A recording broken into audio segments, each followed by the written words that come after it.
सभी को जय श्री कृष्ण। पवित्र और पावन महीना श्रावण का महीना चल रहा है और इस महीने में सभी लोग सोमवार का व्रत जरूर करते हैं। तो जितने भी सोमवार के व्रत करते हैं, आइए हम इस व्रत की विधि और कथा का श्रवण करते हैं। सबसे पहले स्नान करें, विधि पूर्वक शिव जी का पूजन करें और छोटा सा संकल्प करके मम सकल कामना सिद्ध्यर्थम सोम व्रत करिष्ये, इस प्रकार संकल्प करके शिव जी का पूजन करें और शिव जी का ध्यान करके हाथ में बेलपत्र ले लें या फूल ले लें।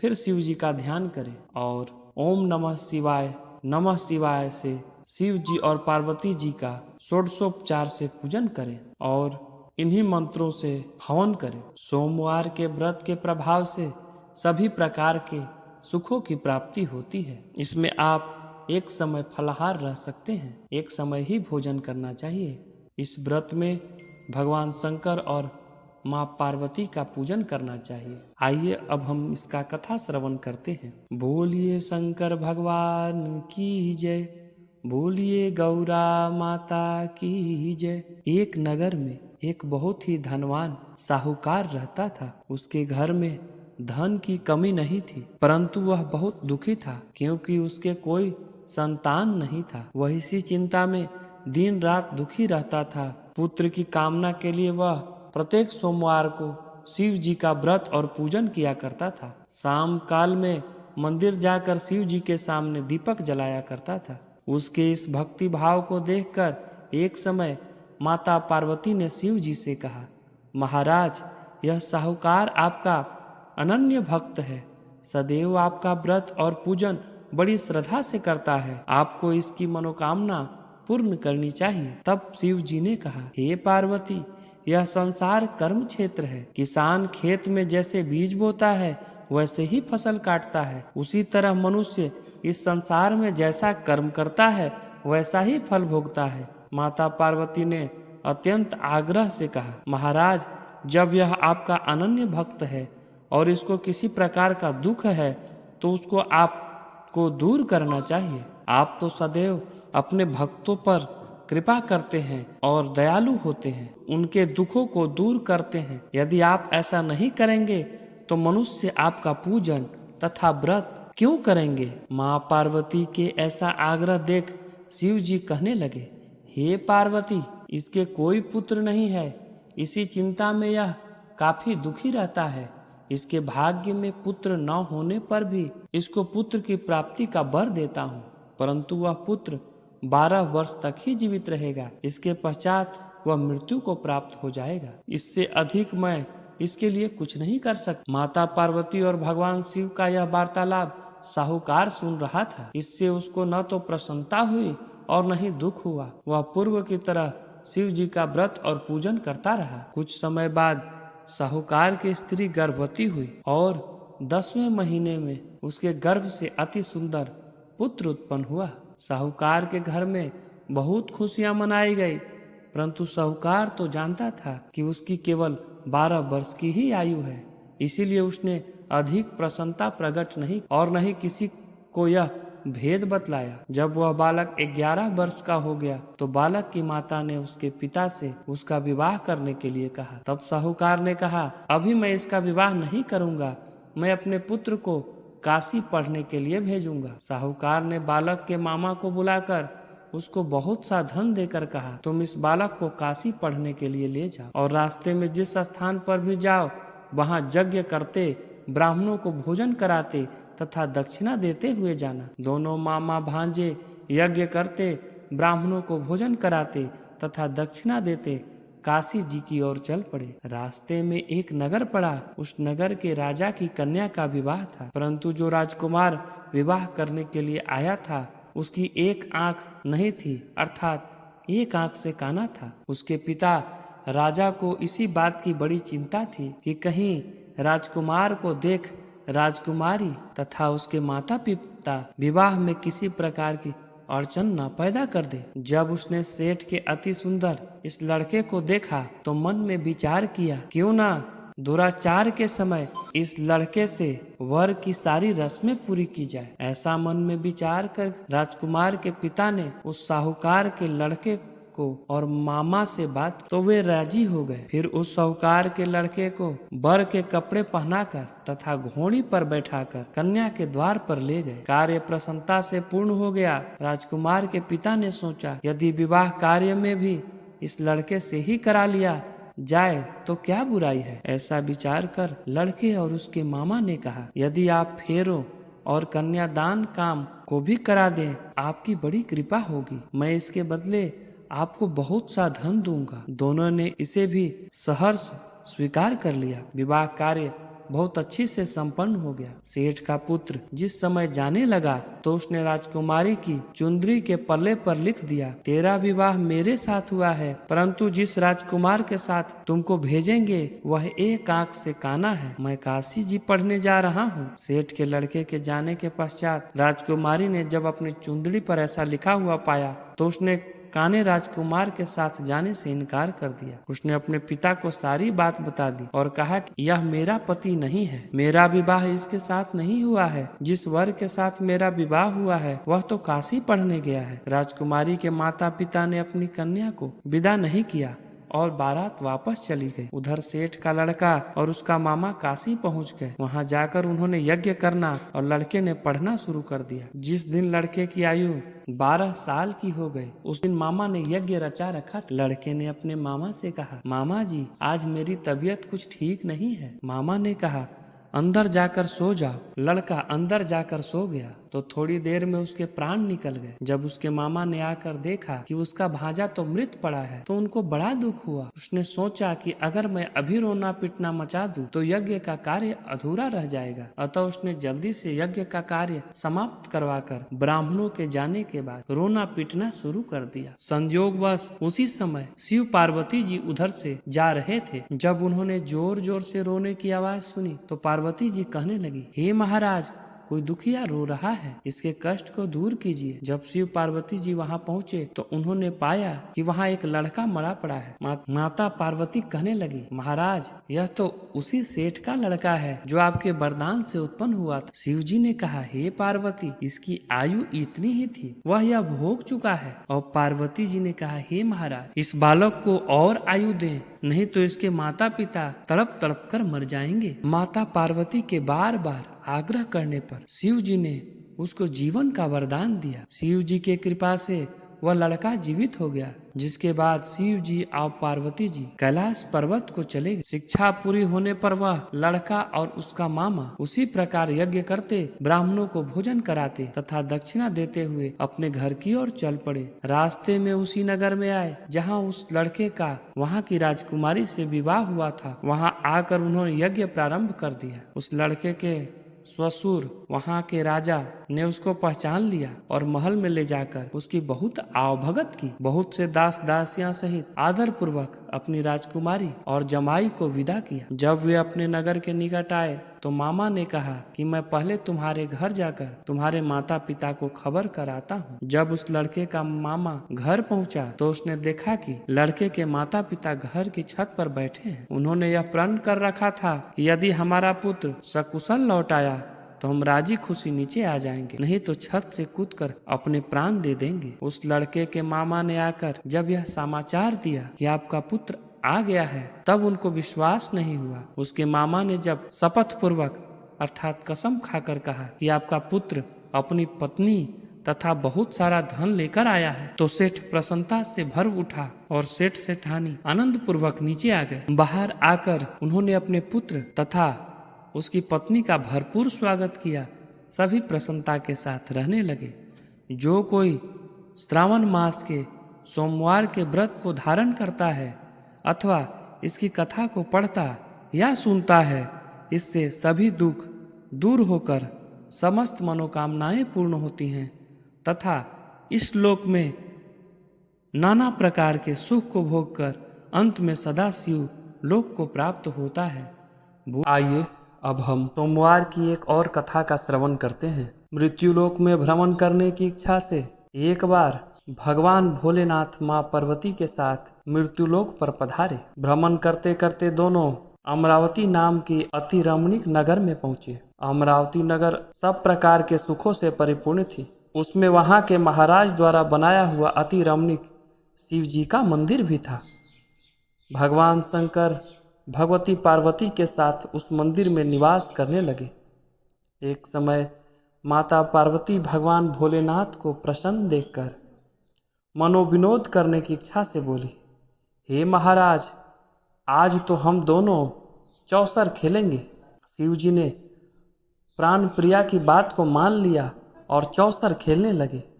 उसी समय मंदिर का पुजारी ब्राह्मण मंदिर में पूजा करने आया। माँ पार्वती ने पुजारी से प्रश्न किया, पुजारी जी बताओ, इस बाजी में हम दोनों में किसकी जीत होगी? वह ब्राह्मण बिना विचारे शीघ्रता से बोल उठा कि महादेव जी की जीत होगी। थोड़ी देर बाद बाजी समाप्त हो गई और पार्वती जी विजयी हुई। तब पार्वती जी ने क्रोधित होकर ब्राह्मण को झूठ बोलने के अपराध के कारण श्राप देने को तैयार हुई। तब भोलेनाथ ने माता पार्वती को बहुत समझाया, परंतु उन्होंने ब्राह्मण को कोढ़ी होने का श्राप दे ही दिया। कुछ समय बाद पार्वती जी के शापवश पुजारी के शरीर में कोढ़ पैदा हो गया। वह अनेक प्रकार से दुखी रहने लगा। पुजारी को शाप कष्ट भोगते हुए जब बहुत दिन हो गए, तब एक दिन देवलोक की अप्सरा शिव जी की पूजा हेतु उसी मंदिर में पधारी। पुजारी के कोढ़ के कष्ट को देखकर उसे बड़ा दया भाव से उस रोगी होने का कारण पूछने लगी। तब पुजारी ने निसंकोच सारी बात उसे बता दी। वो अप्सरा बोली, हे पुजारी, अब तुम अधिक दुखी मत होना, भगवान शिव तुम्हारे कष्ट को दूर करेंगे। तुम सब व्रतों में श्रेष्ठ सोमवार का व्रत भक्ति भाव से किया करो। पुजारी ने अप्सरा से विनम्र भाव से सोमवार व्रत की विधि पूछी। अप्सरा ने बताया, सोमवार को भक्ति के साथ व्रत करें, साफ वस्त्र पहने, संध्या के समय उपासना के बाद आधा सेर गेहूं के आटा लेकर उसके 3 अंग बनाएं, घी गुड़ और दीप नैवेद्य पुंगी फल बेलपत्र जनेऊ का जोड़ा चंदन अक्षत पुष्प आदि के द्वारा प्रदोष काल में भगवान शिव का विधि से पूजन करें। तत्पश्चात 3 अंगों में से एक शिव जी को अर्पण करें, बाकी 2 को शिव जी का प्रसाद समझकर सभी जन में बांट दें।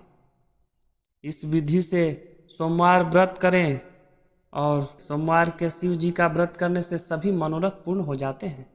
ऐसा कहकर वह अप्सरा स्वर्ग को चली गई।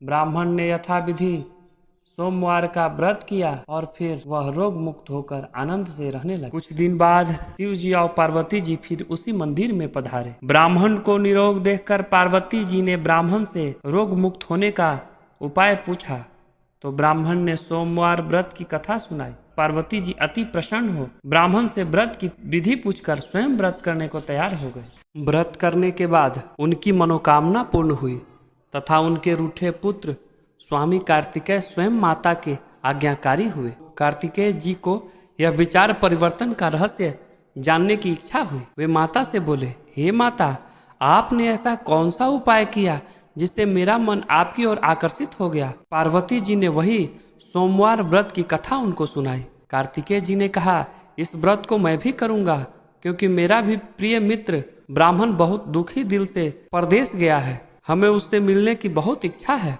कार्तिकेय जी ने भी इस व्रत को किया और उनका प्रिय मित्र मिल गया।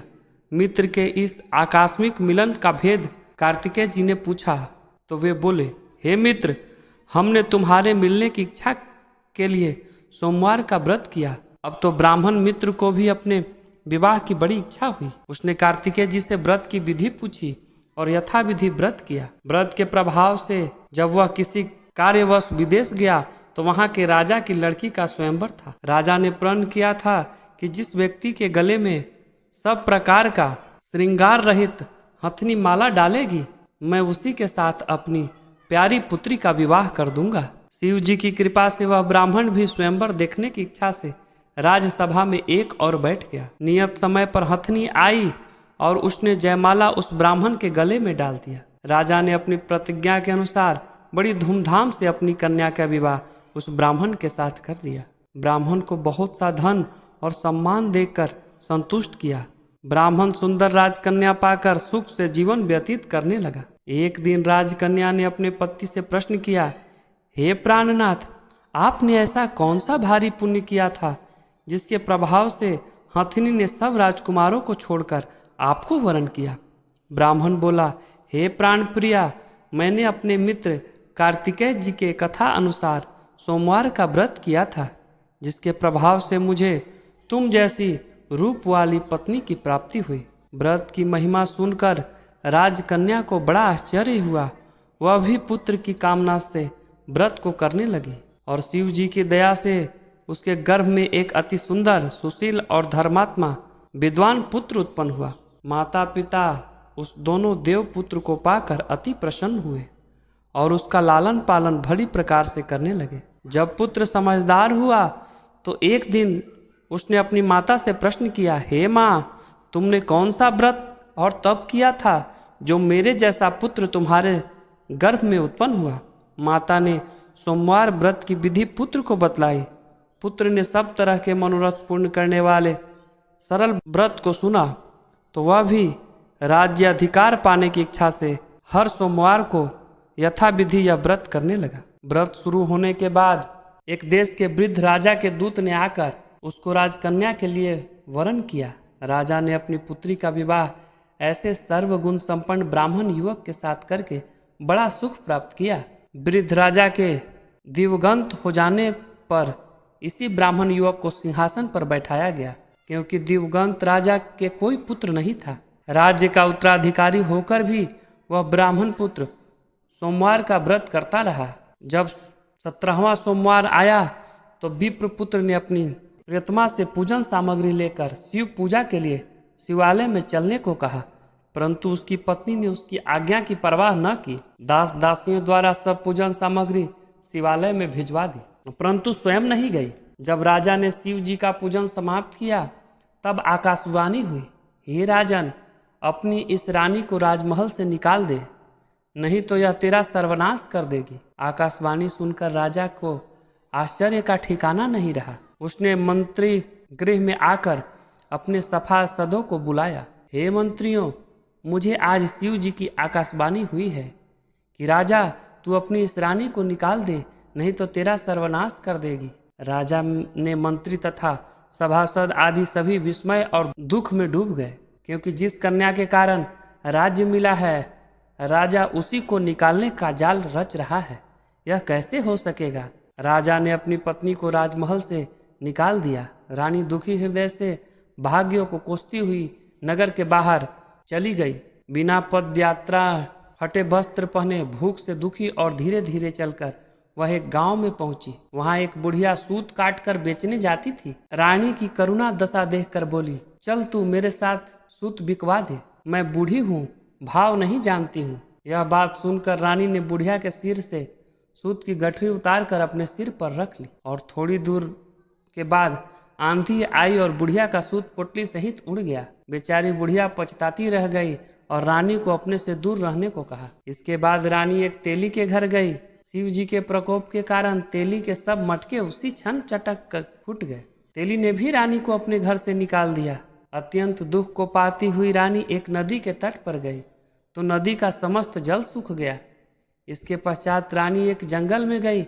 वहां जाकर सरोवर में सीढ़ी से उतरकर पानी पीने गई। उसके हाथ का स्पर्श होते ही सरोवर का नील कमल के समान जल असंख्य कीड़ामय होकर गंदा हो गया। रानी ने भाग्य पर दोषारोपण करते हुए उस जल को पीकर पेड़ की शीतल छाया में विश्राम करना चाहा, परंतु रानी जिस पेड़ के नीचे जाती उस पेड़ के पत्ते तत्काल गिर जाते। बंद सरोवर जल की ऐसी दशा देखकर गौ चराते ग्वाले ने अपने गोसाई जी से, जो उस जंगल में स्थित मंदिर में पुजारी थे, यह बात बतलाई। तब गोसाई जी के आदेशानुसार ग्वाले रानी को पकड़कर गोसाई जी के पास लाए। रानी का मुख कोटि और शरीर की शोभा देखकर गोसाई जी जान गए कि यह अवश्य ही कोई विधि की गति की मारी कुलीन स्त्री है। पुजारी ने रानी से कहा, पुत्री, मैं तुमको अपनी पुत्री के समान रखूंगा, तुम मेरे आश्रम में ही रहो, मैं तुमको किसी प्रकार का कष्ट नहीं दूंगा। गोसाई जी के वचन सुनकर रानी को धीरज हुआ, वह आश्रम में रहने लगी। रानी जो भोजन बनाती उसमें कीड़े पड़ जाते, जल भर कर लाती तो उसमें कीड़े पड़ जाते। रानी की यह दशा देखकर गोसाई जी बड़ी दुखी हुए और रानी से बोले, हे बेटी, तुम्हारे ऊपर कौन से देवता का कोप है जिससे तुम्हारी ऐसी दशा है। पुजारी की बात सुनकर रानी ने शिव जी महाराज के पूजन का बहिष्कार करने की बात बताई। तो पुजारी जी शिव जी महाराज के अनेक प्रकार की स्तुति करते हुए रानी से बोले, पुत्री, तुम सब मनोरथ पूर्ण करने वाले 16 सोमवार का व्रत करो, उसके प्रभाव से अपने कष्ट से मुक्त हो सकोगे। गोसाई जी की बात मानकर रानी ने भी 16 सोमवार का व्रत किए और 17वें सोमवार को विधि विधान सहित पूजन किया। उस पूजन के प्रभाव से राजा के हृदय में विचार उत्पन्न हुआ कि रानी को गए बहुत समय बीत गया, न जाने कहाँ कहाँ भटकती होगी, उसे ढूंढना चाहिए। यह सोचकर रानी की तलाश करने के लिए राजा ने चारों दिशाओं में दूत भेजे। वे दूत रानी को ढूंढते हुए पुजारी के आश्रम में पहुंचे। वहां रानी को पाकर पुजारी से रानी को अपने साथ ले जाने का आग्रह करने लगे, परंतु पुजारी ने ना कर दिया। दूत चुपचाप लौट आए और महाराज को रानी का पता बतलाया। रानी का पता पाकर राजा स्वयं पुजारी के आश्रम में गए और पुजारी से प्रार्थना करने लगे, महाराज, जो देवी आपके आश्रम में रहती है वह मेरी पत्नी है। शिव जी के कोप से मैंने इसको त्याग दिया था। अब इन पर से शिव जी का प्रकोप शांत हो गया है, इसीलिए मैं लेने आया हूँ। आप इनको मेरे साथ जाने की आज्ञा दें। गोसाई जी ने राजा के वचन को सत्य समझकर रानी को राजा के साथ जाने की आज्ञा दे दी। गोसाई की आज्ञा पाकर रानी प्रसन्न होकर राजा के साथ नगर में आ गई। नगरवासियों ने नगर के द्वारा तथा नगर को तुरंत द्वार बंधनबारों से विधि विधान से सजाया। घर घर मंगल गान होने लगे। पंडितों ने विधिवत वेद मंत्रों का उच्चारण कर अपनी रानी का स्वागत किया। ऐसी अवस्था में रानी ने पुनः अपनी राजधानी में प्रवेश किया। महाराज ने ब्राह्मणों को अनेक तरह के दान आदि देकर संतुष्ट किया। याचकों को धन धान्य दिया। नगरी में स्थान स्थान पर सदा व्रत खुलवाए जहाँ भूखे लोग को भोजन मिलता था। इस प्रकार से राजा शिव जी की कृपा से राजधानी में रानी के साथ अनेक तरह सुखों को भोग करता हुआ सोमवार का व्रत करने लगा और विधिवत शिव पूजन करते हुए इस लोक में अनेक सुखों को भोगने के पश्चात दोनों शिवपुरी को पधारे। जो मनुष्य मनसा वाचा कर्मणा भक्ति सहित सोमवार का व्रत एवं पूजन विधिवत करता है, वह इस लोक में समस्त सुखों को भोगकर अंत में शिव धाम को प्राप्त होता है। यह वह व्रत है जो सभी मनोरथ को पूर्ण करने वाला है। इस प्रकार सोमवार का व्रत कथा संपूर्ण हुआ। बोलिए शंकर भगवान की जय।